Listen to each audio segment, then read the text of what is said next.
오늘은 속 사람을 강건하게 하는 기도의 능력, 속 사람을 강건하게 하는 기도의 능력이라는 제목의 말씀을 전하도록 하겠습니다. 오늘 본문 말씀은요, 두 번에 나누어서 다음 주까지 설교하도록 하겠습니다. 오늘은 에베소서 3장 14절에서 16절 말씀을 중심으로 해서 말씀을 전하도록 하겠습니다. 자, 하나님이 창조한 세계는 보이는 세계와 보이지 않는 세계로 나뉘어지죠. 바로 물질 세계와 영적 세계가 그렇습니다. 사람도 눈에 보이는 겉사람과 눈에 보이지 않는 속사람이 있지요. 그런데 보이는 세계와 보이지 않는 세계는 결국은 보이지 않는 세계에 의해서 영향을 받고 그렇게 움직여 나가더라는 거죠. 보이는 세계를 잘 살기 위해서는 보이지 않는 세계를 잘 가꾸어야 합니다. 신앙생활도 마찬가지입니다. 겉모양은 화려하고 겉모양은 번지르르한데 속 사람을 가꾸지 않으면요, 결국은 나중에는 피폐해지죠. 하나님과는 우리가 멀어진 삶을 살아가게 되고 결국은 이제는 큰 마음 가운데 고통과 어려움을 당하는 그런 경우들을 우리 많이 보게 됩니다. 그래서 우리 안에 있는 속 사람에 대해서 우리가 관심을 가져야 된다는 것입니다. 사도 바울은 고린도후서 4장 18절에서 이런 말씀하지요. 우리의 돌아보는 것은 보이는 것이 아니요 보이지 않는 것이니 보이는 것은 잠깐이요 보이지 않는 것은 영원함이라. 보이지 않는 것이 중요하다는 것입니다. 오늘 어떻게 하면 보이지 않는 속 사람이 강건해질 수 있는가에 대해서 말씀을 전하도록 하겠습니다. 자, 우리 주제 말씀 함께 선포하겠습니다. 주제 말씀 여러분 따라 하시면 되겠습니다. 기도해야 속 사람이 강건해집니다. 기도해야 속 사람이 강건해집니다. 자, 주제 말씀 안에 답이 다 있습니다. 그러니까 여러분들이 들으시면서 설교를 쭉 듣고 딱 나갔을 때는 이 말씀만 기억하시면 설교가 쭉 따라옵니다. 자, 바울은 에베소 교회를 개척했죠. 그러다 보니까 정말 이 교회도 자식 같고 교인들도 자식 같은 느낌이 드는 거예요. 그래서 사도 바울은 에베소 교인들이 예수 믿음으로 정말 주 안에서 기쁨과 감사와 평화와 행복을 누리기를 원했습니다. 그러다 보니 그들을 위해서 항상 간절하게 기도하게 되죠. 그 기도가 에베소서 1장 15절에서 23절에 나오는 기도의 제목. 제가 새벽 기도 때마다 여러분들에게 이 기도 제목 나누어주는 내용 아닙니까? 첫 번째가 에베소 교인들에게 하나님 지혜와 계시의 영을 주셔서 하나님을 더 깊이 알게 하여 주시옵소서 하는 게 첫 번째 기도 제목. 두 번째가 영의 눈을 밝혀주셔서 부르심의 소망이 무엇인지, 하나님 나라의 기업의 풍성함이 무엇인지 알게 하여 주시옵소서. 세 번째가 성령의 능력을 날마다 공급하여 주셔서 그 힘으로 능력 가운데 살아갈 수 있도록 도와주시옵소서 하는 것이 그 기도의 내용이었습니다. 그리고 오늘 본문에서 또다시 그가 기도하면서 하나님 앞에 간절하게 무릎 꿇고 오늘은 기도하고 있습니다. 오늘 본문 14절 15절에 보면요, 이러므로 내가 하늘과 땅에 있는 각 족속에게 이름을 주신 아버지 앞에 무릎을 꿇고 비노니라고 말씀합니다. 자, 바울은 하나님을 하늘과 땅에 있는 각 족속에게 이름을 주신 아버지라고 말합니다. 사랑이 많으신 하나님, 전지전능하신 하나님, 능력이 많으신 하나님, 이렇게 할 수 있는데 오늘 본문에는 특별히 하늘과 땅에 있는 각 족속에게 이름을 주신 아버지, 이러니까 좀 왜 이렇게 기도를 했을까라는 생각이 여러분 들지요. 자, 사도 바울은 하나님이야말로 어떤 분인가에 대해서 지금 말씀하고 있는 거예요. 모든 생명의 근원 되시며 창조주 되신 하나님이다라는 것을 그 한 문장 안에서 이렇게 표현하고 있죠. 자, 하나님이 에덴 동산을 창조하시고 그 안에 각양각색의 동식물들을 만들어 놓으셨죠. 그리고 인간을 나중에 창조하셔서 그 이름을 아담이라고 하시고 아담에게 어떻게 해요? 에덴 동산을 다 다스리고 창조할 수 있는 그런 권한을 주셨습니다. 그때 아담이 가장 먼저 한 게 무엇입니까? 각양 동식물들이 어떤 동식물들인가를 알고 그것들에게 이름을 부여하기 시작했죠. 여러분, 이름을 지어준다는 것은 그 대상에 대해서 분명히 알고 있다는 것을 의미합니다. 그저 그 하나님이 천지만 창조하시고 우리에 대해서는 전혀 알고 계시지 않는 분이 아니라는 거예요. 하나님은 우리의 한 사람 한 사람에 대한 이름을 다 알고 계시다는 거죠. 그래서 오늘 하늘과 땅에 있는 각 족속에게 이름을 주신 아버지라고 얘기를 하는 거죠. 내 이름도 아시고 나의 태어남과 자라는 전 과정을 누구보다 잘 아시는 아버지 되시는 하나님이라는 겁니다. 여러분, 우리가 하나님께 기도할 때 하나님을 저 먼 하늘나라에 계신 분쯤으로 여기면 어떤 느낌이 들까요? 하나님이 이 80억 인구나 되는 이 전 세계 사람들 다 기도한다고 그 소원을 다 들어주실 수 있겠네. 얼마나 바쁘시겠네. 이렇게 생각하면 안 된다는 거예요. 하나님은 전지전능하신 하나님이고 어디나 계신 하나님이시죠. 하나님이 여러분들 한 분 한 분을 아시고 예수님의 생명을 계속해서 우리를 택하여 주셔서 하나님의 자녀로 삼아주신 바로 아버지 되신 하나님이기 때문에 여러분들이 기도할 때는 그 마음으로 내가 아버지 앞에 나아간다는 마음으로 하나님 앞에 나가서 기도해야 한다는 것입니다. 그 아버지는 누구보다 나를 잘 아시고 누구보다 나를 사랑하시는 아버지라는 거예요. 그 믿음으로 나가야 된다는 거죠. 그 믿음으로 사도 바울이 아버지 하나님께 나아가서 어떻게 해요? 무릎 꿇고 간절하게 기도하고 있습니다. 자, 여러분, 보통 유대인들이 기도할 때는 그 유대인 기도 문화는 서서 하는 기도였다는 거예요. 마가복음 11장 25절에 보면 서서 기도할 때 아무에게나 혐의가 있거든 용서하라 라고 얘기를 하죠. 또 마태복음 6장 5절에서도 너희는 기도할 때 외식하는 자와 같이 하지 말라. 그들은 사람에게 보이려고 회당과 큰 거리 어귀에 서서 기도하기를 좋아하느니라. 그 당시의 기도는 주로 서서 하는 기도였다는 거예요. 손을 들고 하늘을 바라보면서 하는 기도. 자, 한 번씩 우리 여행 다큐멘터리 KBS나 아니면 TV에서 보잖아요. 그때 예루살렘 성전 안에 통곡의 벽이라는 곳이 있죠. 그 앞에서 유대인들이 시커먼 복장을 하고 이렇게 두건 같은 걸 쓰고는 그 앞에서 이렇게 손을 들고 하나님 앞에 막 부르짖으면서 통곡의 벽 앞에서 기도하는 모습을 볼 수 있지 않습니까? 그것이 그 당시의 문화였다는 거예요. 서서 기도하는 것. 그런데 오늘 사도 바울은 무릎을 꿇고 기도하고 있습니다. 여러분, 어떤 때 무릎 꿇고 기도할 수 있습니까? 정말 이 기도는 꼭 들어주십시오 할 때 그 간절한 마음이 몸에서 표현이 되죠. 무릎을 꿇고 주님 앞에 기도하는 겁니다. 자, 그 대표적인 예가 누구죠? 우리 예수님의 예를 볼 수 있죠. 예수님이 십자가를 지시기 바로 전날 밤 겟세마네 동산에 올라가서 기도하실 때 무릎을 꿇고 땅에 엎드려서 거의 머리가 땅에 닿는 그러한 모습으로 하나님 앞에 부르짖지 않습니까? 주님, 이 잔을 내게서 멀리하여 주시옵소서. 하나님의 뜻이라면 이 잔을 멀리하여 주시옵소서. 혹시라도 하나님께서 말씀하시지 않으면은 제가 하나님의 뜻대로 순종하겠습니다 하면서 계속해서 부르짖죠. 간절하게 부르짖습니다. 그 간절한 마음이 어떻게 무릎 꿇는 모습으로 드러나죠. 여러분, 야고보 장로 아시죠? 야고보서의 저자인데 그분은 낙타무릎이라는 그런 별명이 있습니다. 워낙 기도할 때 무릎을 꿇고 기도하다 보니까요, 무릎이 낙타처럼 딱딱해진 거예요. 아마 관절염으로 고생을 좀 많이 하셨을 겁니다. 그런데 그가 낙타무릎이 될 수밖에 없었던 이유가 무엇인지 아십니까? 그가 예루살렘 교회를 대표하는 장로였다는 거예요. 예수님의 젖동생이라고 그러잖아요. 예수님의 형제였거든요. 동생이었습니다. 그런데 베드로가 잡히고 감옥에서 풀려나고 나서 계속해서 사내들인 공개에서 이제는 이 베드로를 잡아야 된다고 혈안이 되어 있을 때 베드로가 피신을 다니고 있는 상황에서 그 예루살렘 교회를 대표하기 위해서 어떻게 예수님의 동생 이 야고보가 이제 그 직분을 맡아가지고 감당을 하고 있는 상황 가운데서 그가 이 힘든 시기에 핍박과 박해를 받으면서 교회를 리드하기 위해서는 오직 성령 충만 받고 은혜 받고 능력 받아야 하는데 그러기 위해서 날마다 하나님 앞에 무릎 꿇고 기도하는 수밖에 없었다는 거죠. 간절함이 묻어나지 않습니까? 주여 도와달라고. 그 모습이 무릎 꿇는 모습으로 드러나더라는 거죠.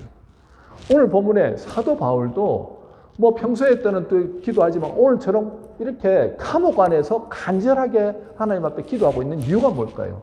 그가 정말 속사람의 변화됨을 통하여서 그 큰 하나님의 사랑과 은혜와 평화를 누리고 있는데 이 환난의 시기, 핍박의 시기에 우리 에베소 교인들도 하나님 속사람의 강건함을 통하여서 이 모든 것들을 이겨내고 진정한 주 안에서 평화를 얻기를 원합니다. 이게 비결인데 이 비결을 우리 에베소 교인들이 좀 알게 해달라고 그는 하나님 앞에 무릎 꿇고 기도하고 있는 거예요. 여러분, 제가 이제 자라면서 아주 어린 시절 어머니가 저를 위해서 기도했던 기도가 기억이 나거든요. 어린 시절 제가 열병으로 인해서 한 2달 정도를 걷지를 못한 적이 있습니다. 열병이 심하면 그렇잖아요. 그 당시에는 약도 좀 약하기 때문에 열이 너무 많이 나면은 소아마비를 이렇게 일으킨 경우인데 제가 그렇게 해서 소아마비가 일어나서 한 2달을 걷지를 못했습니다.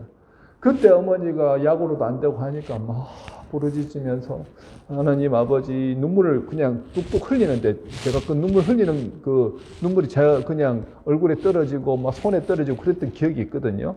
통곡하며 아들을 위해서 부르짖는 거예요. 제발 제 아들 좀 고쳐달라고. 제 아들 좀 고쳐달라고. 그러면 주의 종으로 바치겠습니다. 그 주의 종 아무나 안 바치잖아요. 너무너무 이제 살려만 주시면, 걷게만 해주시면 이 아들 주님께 바치겠습니다. 그 왜 주님께 바치겠다 그래요? 제가 주님의 종이 됐잖아요. 이제 감사합니다라고 하지만, 근데 어머니는 자라면서 단 한 번도 그 말씀 안 하셨거든요. 그런데 제가 여기 와서 나 하나님의 부르심이 있다고 이제 내가 신학을 공부를 해야 되겠다. 그러니 그때서야 어머니가 네가 그때 하면서 열병으로 고통당할 때 내가 하나님 앞에 그렇게 기도했는데 내가 말은 안 하였지만 정말 하나님이 내 기도를 지금에서 응답해 주시는 것 같다고 너무 감사하다면서 이런 말씀을 하시는 거예요. 그 간절한 기도 덕분에 저는 2달 후에 깨끗함을 입었거든요. 이 소아마비는 불치병이나 마찬가지인데도 하나님의 역사가 있더라는 거죠.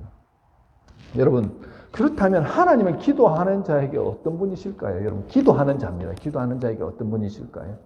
바울은 하나님이 어떤 분인가에 대해서 가르치고 전한 사람 아닙니까? 그가 하나님을 경험하고 체험하지 못하면 가르칠 수 없죠. 보여줄 수 없죠. 오늘 그가 무릎 꿇고 기도한 그 모습을 통해서 하나님이 어떤 분인가를 우리가 볼 수 있습니다.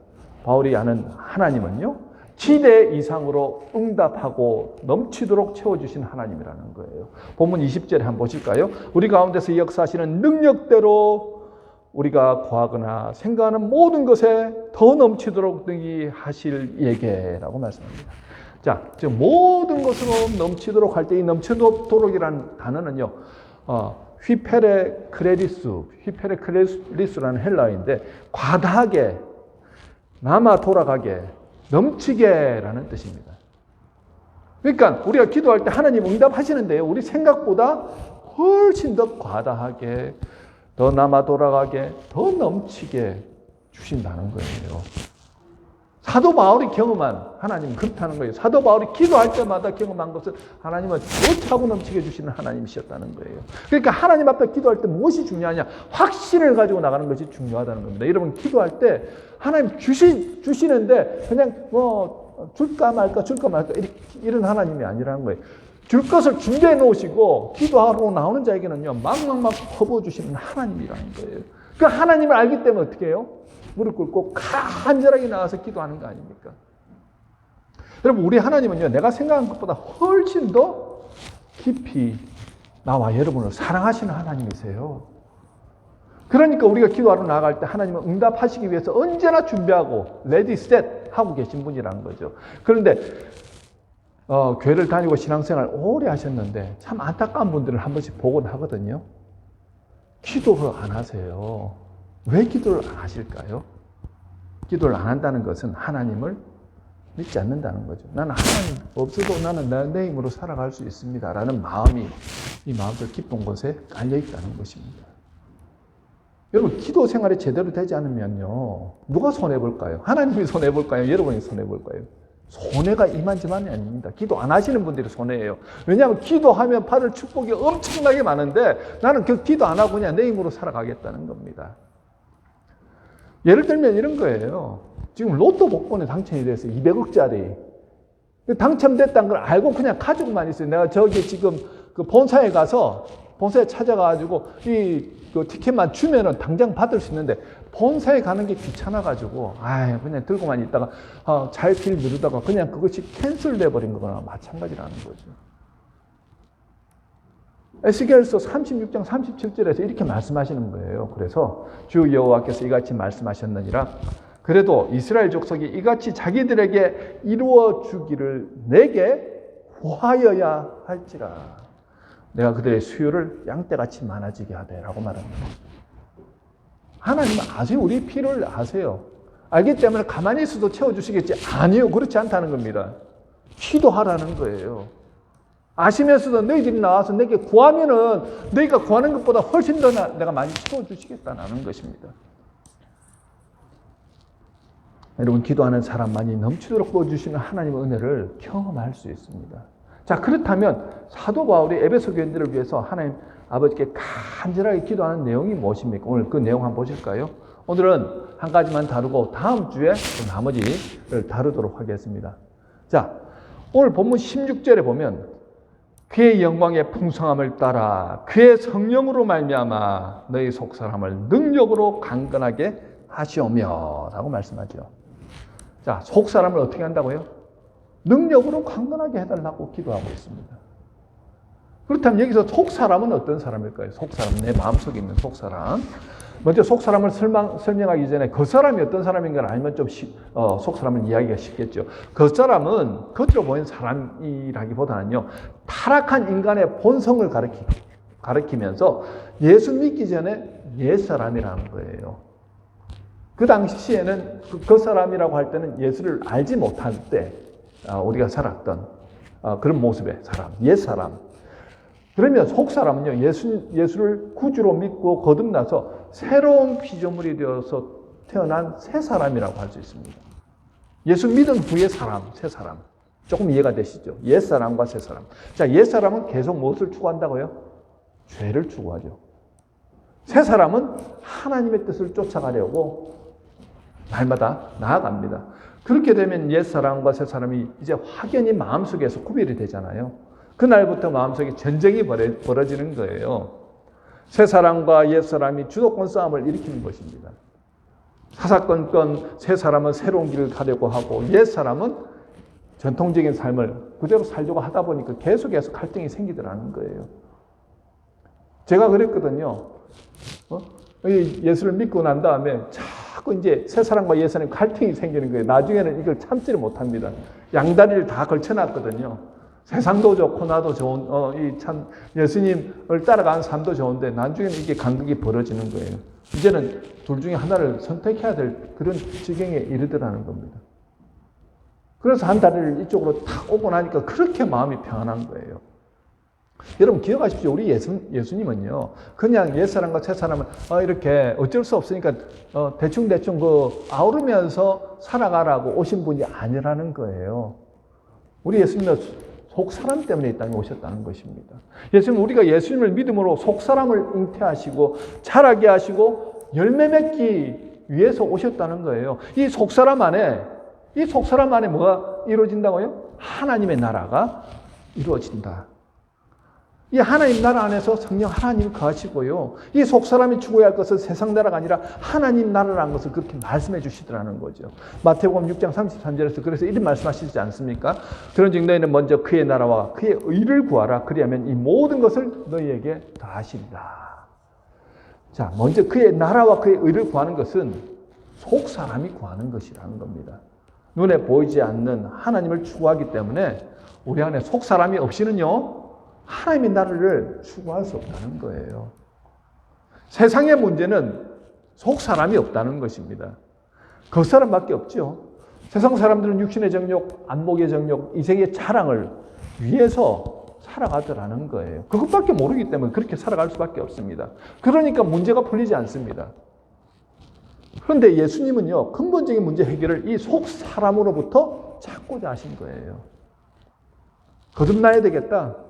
위로부터 태어나야 되겠다. 그런 말씀하셨고요. 우리 안에 속사람은 눈에 보이지 않기 때문에 어떻게 해요? 항상 하나님 나라를 추구하고 겉사람은 세상 나라를 추구하기 때문에 이 둘은 원수가 된다라고 말씀하시지 않습니까? 세상이 풀어가는 방식을 따라가서는 절대로 이 문제를 해결할 수가 없다는 거예요. 내 영혼이 잘된 것 같이 뭐가 잘 된다고요? 범사가 잘 된다는 겁니다. 내 속사람으로부터 시작이 된다는 거예요. 속사람이 잘 되어야 모든 것이 풀린다는 것입니다. 교회도 겉사람에 치중하니까 문제가 생기지 않습니까? 교회는 보이지 않는 속사람으로부터 시작되어야 된다는 거예요. 여러분, 교회 건물이 막 규모도 있고 크고 교회 사람 숫자가 많이 모인 좋은 교회입니까? 아니요. 그런 교회일수록 진짜 크리스찬 찾기가 쉽지 않다는 거죠. 겉사람에 치중하는 크리스찬이 많다 보면요, 속사람의 변화에는 관심이 없습니다. 여러분, 진정한 변화는 어디로부터 시작이 된다고요? 속사람의 변화로부터 시작이 된다는 겁니다. 사실 여러분, 사람이 변화되는 게 가능할까요? 세상적인 관점에서 본다면요, 불가능합니다. 세상적인 관점에서는. 심리학자 마틴 그로버가 심리사회라고 하는 책에서 이렇게 말했습니다. 심리학과 정신의학에서 정신질환과 정서질환에 대한 해답을 갖고 있지 않다. 인간의 기본 본성은 보편적으로 결함이 있다. 왜냐하면 치료될 수 없기 때문이다. 이 결함이 속사람에게 있기 때문에 스스로 치료할 수가 없다. 자, 세상의 방법으로는 치료할 수 없다는 겁니다. 그러면 어떻게 치료할 수 있습니까? 오직 하나님만이 우리 속사람 안에 들어오셔서 고치시고 치료하시고 변화시키실 수 있다는 거예요. 그것이 하나님의 능력입니다. 하나님, 우리 속사람 안에 들어오세요. 그리고 속사람 안에서 일하시는 분이 하나님이시라는 겁니다. 하나님, 우리에게 먼저 구원을 허락하시죠. 구원 주실 때 믿음을 주세요. 믿음은 우리의 의지나 노력에 의해서 생기는 게 아닙니다. 그래서 하나님의 선물이라는 거예요. 하나님께서 믿어지도록 믿음을 주셨습니다. 그리고 그 믿음 때문에 구원을 얻게 되었습니다. 그때부터 하나님의 영, 성령께서 내 속사람 안에 들어오셔서 내 안에서 일하시는 거예요. 여러분, 이것이 믿음 생활이죠. 그런데 이 일을 누가 하신다고요? 아까 말씀드렸지만 성령 하나님이 하신다는 겁니다. 오늘 본문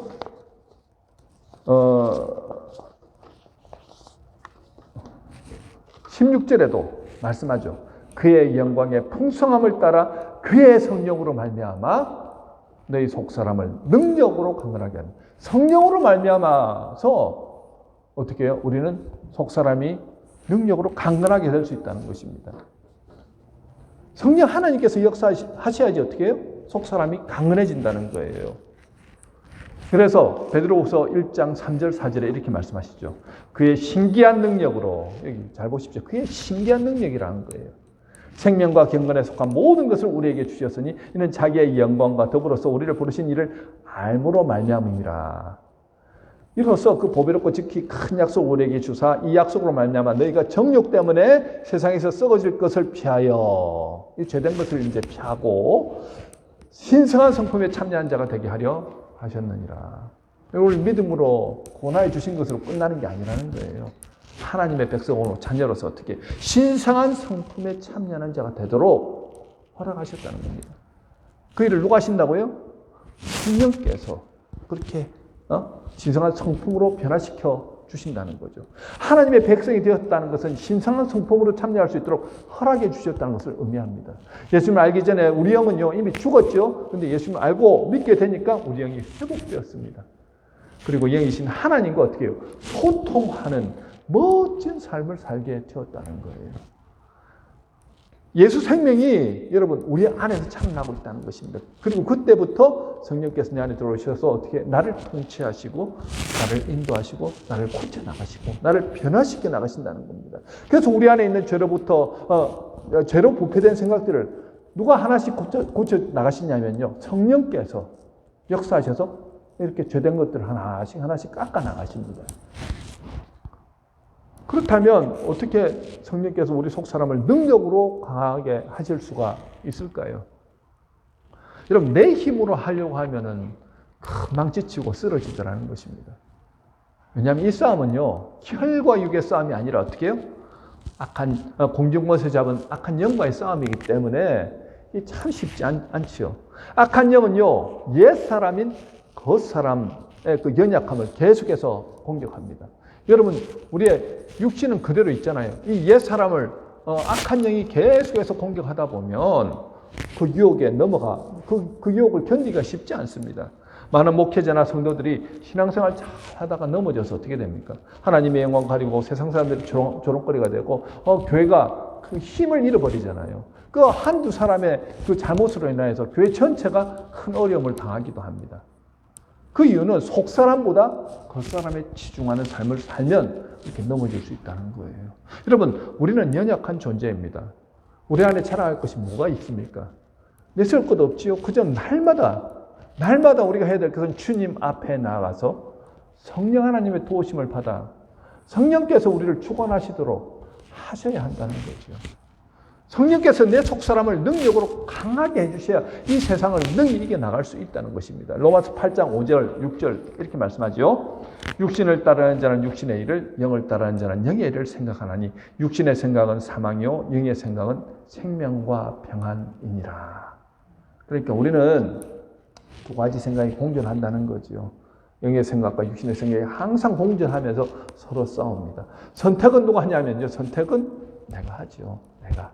그러니까 내가 육신의 생각을 선택하잖아요. 내가 육신의 선택을 선택하면 육신이 영의 생각을 이기게 되고 그러면 죄짓고 넘어지고 쓰러지고 하나님의 거룩을 훼손하게 된다는 것입니다. 무엇을 선택하느냐에 따라서 지속적으로 영적으로 변화될 것인가 아니면 육의 본성을 따라 변화되지 않는 모습 세상 사람들과 별반 차이 없는 그런 모습으로 살아갈 것인가가 결정이 된다는 거예요. 그래서 로마서 8장 8절 9절에 육신에 있는 자들은 하나님을 기쁘시게 할 수 없느니라. 여러분 우리가 하나님 앞에 예배를 드려도 하나님이 받으시는 예배가 있고 하나님께서 거부하시는 예배가 있습니다. 육신 안에 있으면서 하나님을 기쁘시게 할 수 없다는 거예요. 만일 너희 속에 하나님의 영이 거하시면 하나님의 영으로 충만하여서 그렇게 하나님의 영이 내 안에 거하시면 너희가 육신에 있지 아니하고 영에 있나니 누구든지 그리스도의 영이 없으면 그리스도의 사람이 아니라. 내가 육신에 거하고 있는지 영에 거하고 있는지 여러분 깨어 있으면 자기 자신이 금방 깨닫습니다. 깨어 있지 않으면 우리는 세상과 버타면서 정신없이 살아가다 보면요 정말 와서 몸은 하나님 앞에 예배를 드린다고 하지만 하나님도 아시고 나도 아는 거예요. 내가 하나님의 사람인가 아닌가 하면서 패찬 마크를 달게 된다는 거죠. 여러분 악한 영은요 우리 속사람이 강하게 되지 못하도록 어떻게 해서든지 겉사람을 유혹해서 넘어지게 하는데 어떻게 하면 그러면 성령이 지속적으로 우리 속사람을 강하게 할 수 있을까요?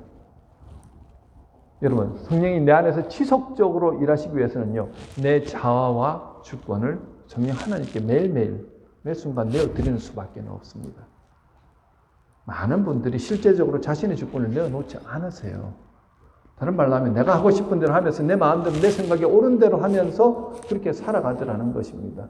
육체의 정욕, 안목의 정욕, 이성의 자랑을 따라서 그렇게 살아갑니다. 그러니까 성령께서 인도하시는 게 뭔지를 잘 몰라요. 하나님 말씀을 들어도 이게 뭔지를 깨닫지 못하더라는 거죠. 왜? 성령께서 역사하시는 삶을 내가 살아보지를 않으니까.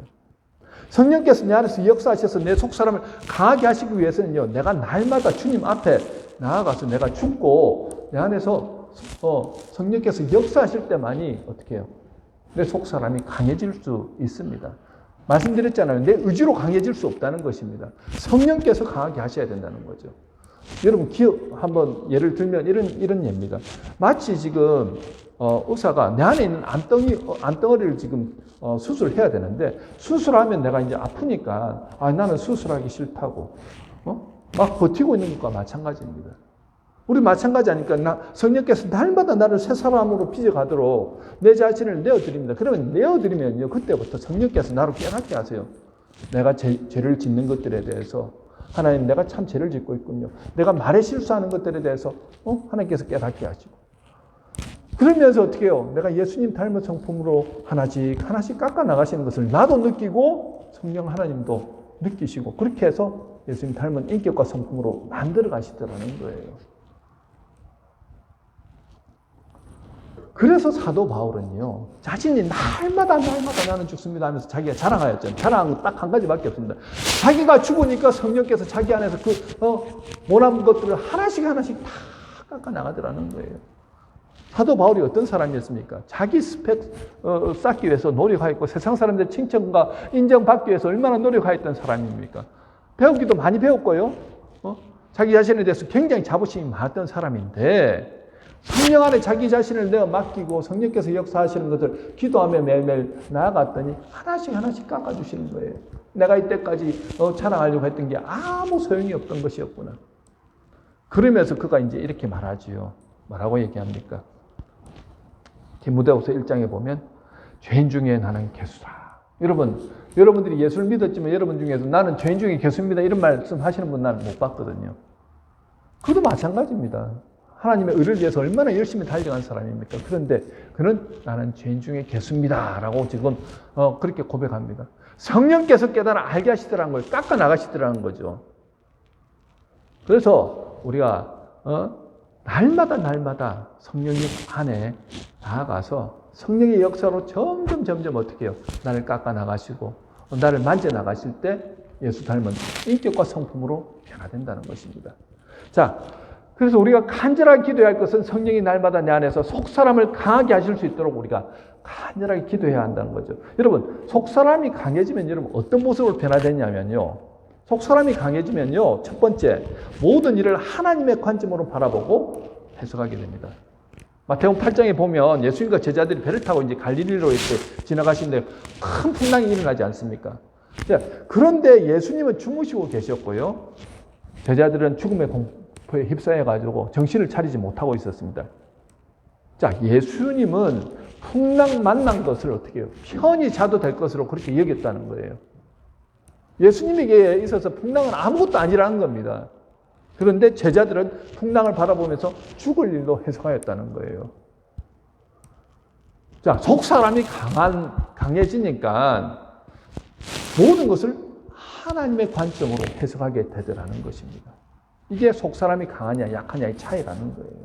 두 번째는요, 속사람이 강할수록 하나님의 자녀라는 분명한 확신을 가지고 살아가게 된다는 것입니다. 여러분, 다윗은 비록 목동이었지만 속사람이 강한 소년이었습니다. 17살 때 블레셋이 쳐들어왔을 때 사울 왕과 이스라엘 군대가 나아가서 지금 딱 이렇게 맞서고 있는데 아무도 골리앗 앞에 나아가지 못합니다. 그때 다윗 한 사람 17살짜리 소년이 나아가서 내가 맞서겠다고 하죠. 그러면서 그가 한마디 말을 하는데 그때 뭐라고 했냐면요.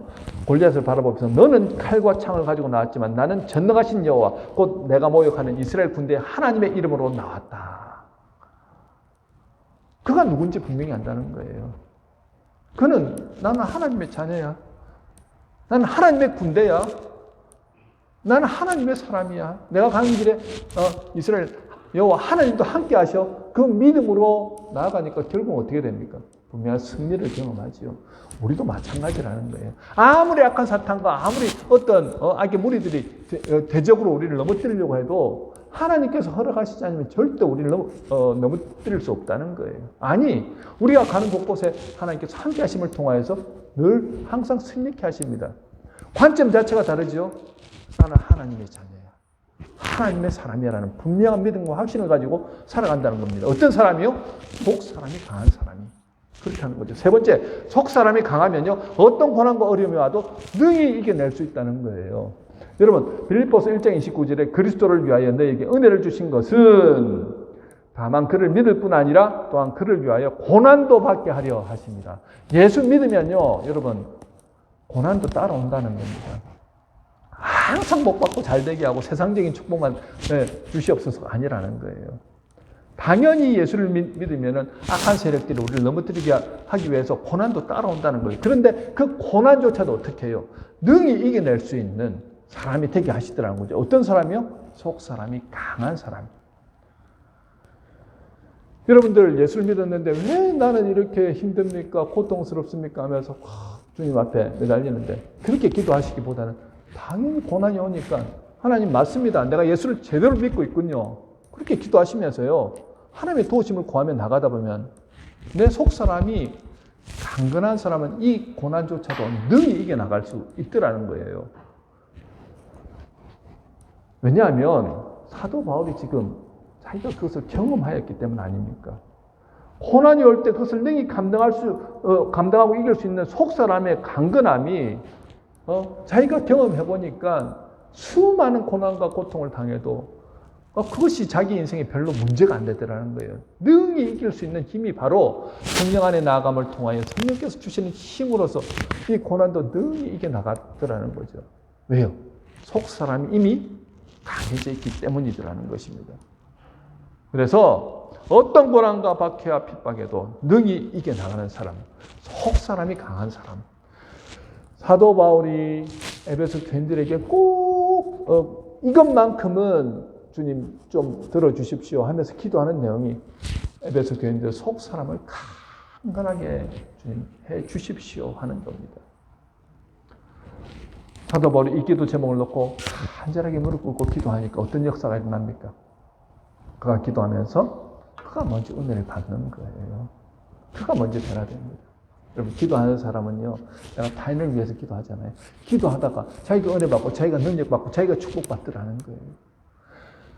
자기가 기도하면서 속사람을 좀 더 강건하게 하여 주시옵소서 하는데 그 속사람이 강건한 게 자기에게도 흘러 넘치더라는 겁니다. 성령께서 계속해서 속사람을 강건하게 하여 주셔서 복음 전하는데 거침없이 그 어떤 고난과 어려움에도 흔들림 없이 전하더라는 거죠.